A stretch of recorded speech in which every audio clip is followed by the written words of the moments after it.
بہت خوشی بھی ہو رہی ہے اور ایک دل کے اندر ایک اللہ کے شکر کا جذبہ بھی جاگزی ہیں کہ ایسی آنیسٹلی مجھے نہیں پتہ تھا. ابھی میری کچھ دن پہلی ملاقات ہوئی تو میرے لیے بہت ہی، اور ابھی جب تفصیلات سامنے آئیں تو ایک احساس ہوا کہ اللہ سبحانہ تعالیٰ کہاں کہاں سے کیسے کیسے لوگوں کو تیار کرتے ہیں اپنے دین کی خدمت کے لیے، اپنے کلام کی خدمت کے لیے، اور کس طرح سے اللہ تعالیٰ اپنے پیغام کو پوری دنیا میں عام کر رہے ہیں. یعنی 50 ملین، 5 کروڑ بہت بڑا نمبر ہے. اس میں سے بھی وہ ایکٹیو یوزرز جو ہیں جو روزانہ 20 منٹ یوز کر رہے ہیں وہ گڈ 5 ملین کے قریب، 50 لاکھ کے قریب ہے. تو مجھے ایک ذہن میں واقعہ یاد آیا کہ ہماری جماعت چل رہی تھی چلی کے اندر، جہاں پہ بھی عارف بتا رہے تھے کہ 3 مساجد ہیں. وہ 3 مساجد، تینوں مساجد میں میرا جانا ہوا. چلی ایک بہت ہی لانگیٹیوڈنلی لمبا سا کنٹری، اس کی ڈیپتھ زیادہ نہیں ہے، چوڑائی زیادہ نہیں ہے. ایک طرف پہاڑیاں انڈیز ہیں، دوسری طرف پیسیفک اوشن ہے. تو وہاں پہ جب ہم چل رہے تھے تو وہاں پہ ہمیں بڑی حیرت ہوتی تھی اس چیز کو دیکھ کے کہ اگرچہ مساجد کم ہے لیکن مسلمان وہاں پر نوجوان بالکل وہاں کے اپنے لوکلز وہ کنورٹ ہو رہے ہیں. اور حلیے میں یہاں پہ لگتا تھا ایسے جیسے کسی مدرسے کے طلباء ہیں. اور وہاں کے بہت زیادہ، میں امریکہ میں رہا ہوں 4 سال، لیکن چلی کے اندر جو لیول تھا لبرٹی کا اور فریڈم کا اور بہت ساری چیزوں کا، وہ میں نے امریکہ میں نہیں دیکھا تھا.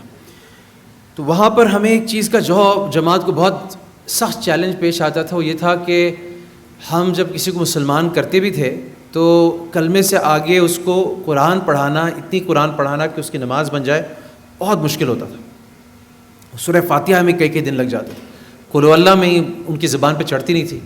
اسپینش ان کی زبان تھی ٹوٹی پھوٹی، ہم نے بھی سیکھی تھی، بڑی کوشش کرتے تھے.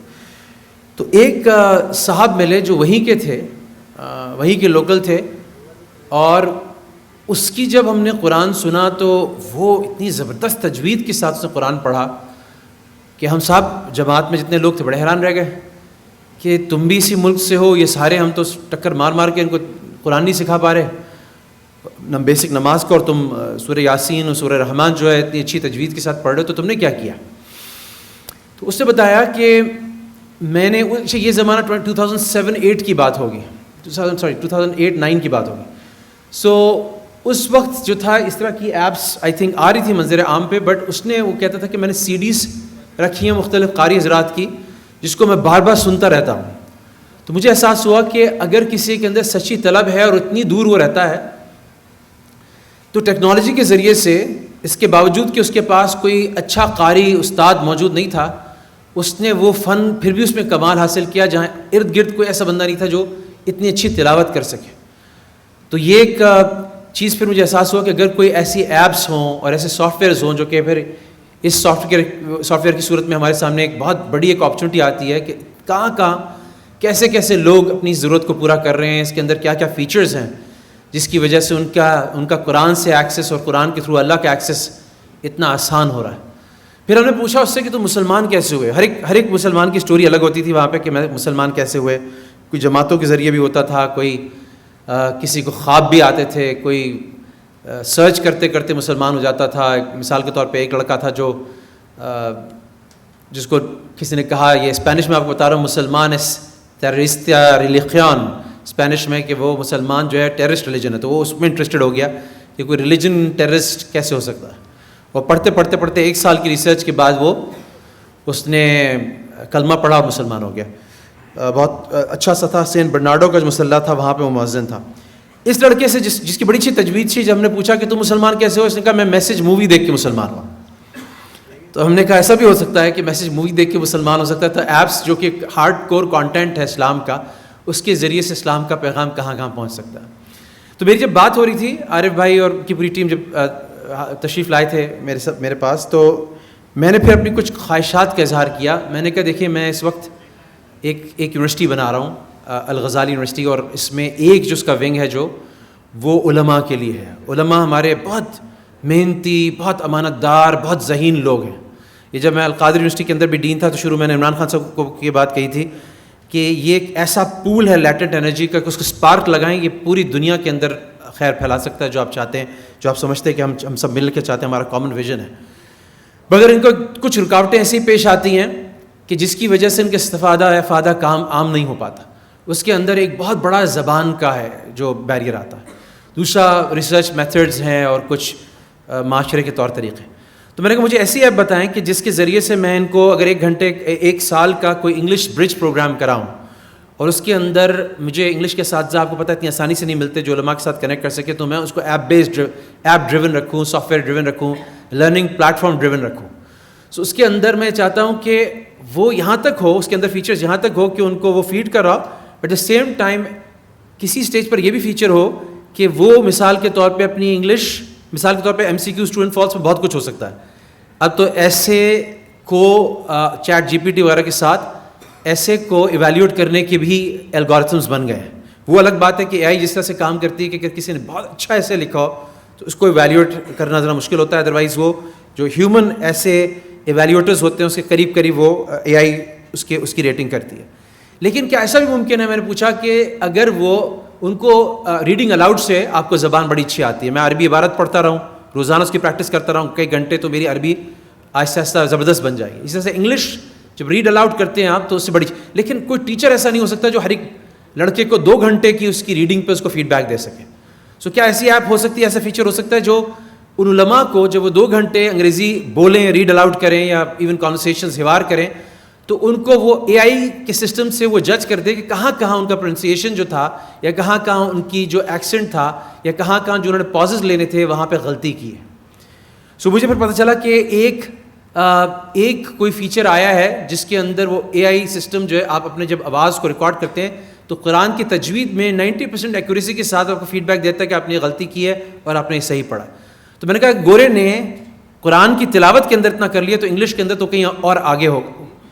تو یہ ہمارے بہت سارے ڈسکشنز ہوئے. میں نے اپنی ایک وش لسٹ دی پچھلے 1 مہینے پہلے, شیخ الاسلام تقی اسماعیل صاحب دامت برکاتہم کے ساتھ 1 گھنٹے کی نشست تھی جو اس کے اندر مختلف باتیں ہوتی رہیں. تو انہوں نے اس بات کا شکوہ کیا کہ ہم سے تو یہ سارے لوگ کہتے ہیں کہ اجتہاد کریں, اور کہتے ہیں یہ بدل دیں. ہم نے جتنا ہو سکتا تھا اجتہاد اللہ کو راضی کرنے کے لیے ہم نے ہر چیز میں کوشش کی کہ جہاں ضرورت تھی امت کو اس کے اندر اجتہاد کیا جائے. لیکن یہ جو ٹیکنالوجی والے لوگ ہیں, جو پروفیشن والے لوگ ہیں, یہ تم لوگ کیوں نہیں, مجھے ذرا سا ٹارگٹ کر رہے تھے, میں اس وقت ریپرزینٹیٹیو زیادہ بنا ہوا تھا, کہ تم لوگ اسلامک یوٹیوب کیوں نہیں بناتے ہو, اسلامک فیس بک کیوں نہیں بناتے ہو, اور تم لوگ یہ چیزیں کیوں نہیں لے کر آتے ہو. تو مجھے جب یہ عارف بھائی دکھا رہے تھے کہ فیوچر پلانز کیا ہیں, پائپ لائن میں کیا کیا چیزیں ہیں, تو میرا دل بہت دعا بھی دے رہا تھا اور خوش بھی ہو رہا تھا کہ کوئی کم سے کم کچھ لوگ ہیں ایسے جو اس بارے میں فکر مند ہیں کہ یہ فیوچر کے اندر وہ کیا ایسی انیبلنگ ٹیکنالوجیز آ سکتی ہیں جس سے ہماری نئی جنریشن محفوظ بھی ہو,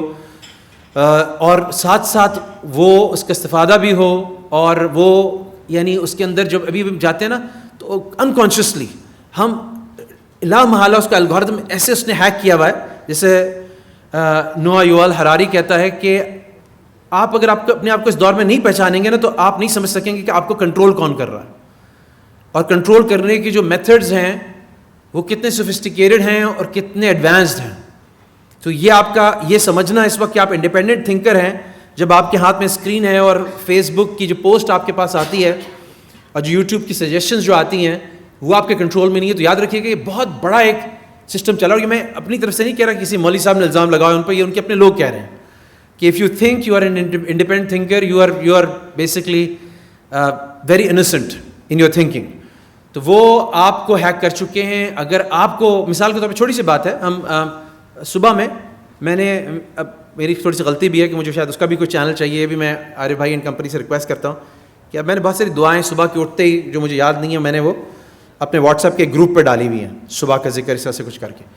اب وہ ہوتا ہے کہ میں اٹھاتا ہوں واٹس ایپ صبح کے ذکر کے لیے, لیکن وہ 4 میسیجز جو آئے ہوتے ہیں وہ میرے لیے بڑی ٹینشن ہوتی ہے کہ میں اس کو پہلے چیک کروں. اچھا وہ تہجد کا ٹائم جو ہے بڑا قیمتی ٹائم جو ہے جس میں مجھے دعائیں کرنی چاہیے تھی, وہ ان میسیجز کی نظر. سو ہم بہت دفعہ ایسا کام کرتے ہیں, آئی تھنک آپ بہت سارے لوگ ریلیٹ کر سکیں گے, رات میں الارم لگانا ہے صبح کا یار کہ اس ٹائم پہ اٹھنا ہے, اور ادھر الارم لگاتے لگاتے سوتے سوتے ہم نے میسیجز چیک کرنے شروع کیے تو 25-30 منٹ گزر گئے.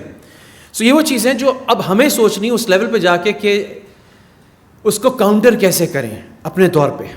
سو I think very few organisations, جس کو ایک بڑی قبولیت کی نشانی یہ ہے کہ جو استخلاص اس کو کہتے ہیں, جب آپ یہ کہتے ہیں جی بزنس تو ہم اور بھی بہت کچھ کر سکتے ہیں, نادرا کے ساتھ بھی کر سکتے ہیں, ہم CPLC کے ساتھ بھی کر سکتے ہیں, لیکن اب ہم فوکس کرنا چاہتے ہیں کہ کہ اللہ کے دین کی اور اللہ کے کلام کی خدمت کرنا چاہتے ہیں، اور اس فوکس کے ساتھ ہم باقی اپنے آپ کو ڈیڈیکیٹ کرنا چاہتے ہیں، تو پھر ایسے لوگوں کے لیے خدمت کی اپرچونیٹیز اور دروازے بہت زیادہ کھلتے ہیں.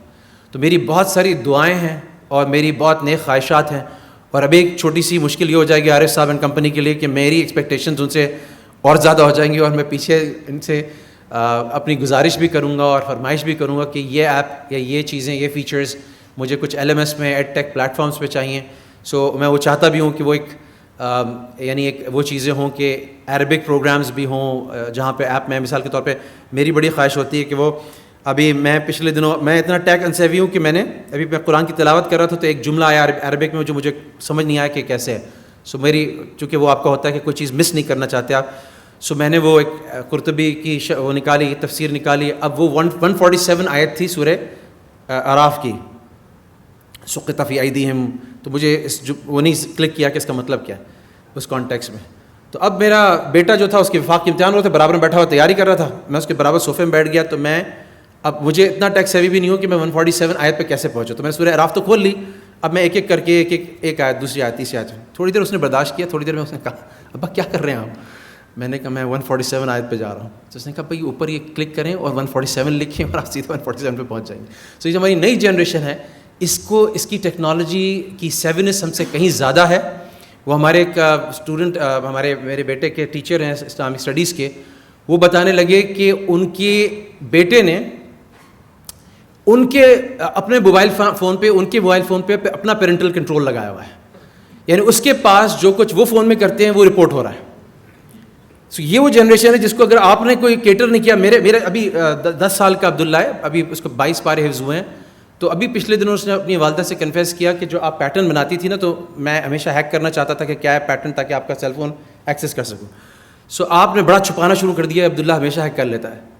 تو کہتے ہیں 7 سال کی عمر میں، 3-4 سال پہلے کی بات ہے، میں نے اس پہ ویزلین ملی تاکہ جب والدہ پیٹرن ڈرا کریں تو اس کا نشان باقی رہے. تو یہ وہ جنریشن ہے جس کی ہم بات کر رہے ہیں کہ اس کو اگر ہم سمجھتے ہیں کنٹرول کر سکتے ہیں. اگر ہم بہت ہائی لیول پہ نہیں گئے تو ان کے پاس اپنے طریقے ہیں اپنی من پسند چیزوں کو ایکسپلور کرنے کے. جیسے مجھ سے پہلے فاضل مقرر نے کہا تھا، اگر ہم اس کا جواب نہیں دیں گے تو ہم بڑے نقصان میں. تو I think Pakistan data management services is rightly poised to take up this challenge. اور ہم سب کی بہت ساری دعائیں ان کے لیے. اللہ تعالیٰ ان کے وقت میں برکت ڈالے اور ان کو صحیح منہج پہ قبول فرمائے، اور ان کے ذریعے سے اور بہت ساری جو ٹیکنالوجی کے چیلنجز ہیں جو امت مسلمہ کو درپیش ہیں ان کو سالو کرنے کی توفیق عطا فرمائے. وآخر دعوانا الحمدللہ.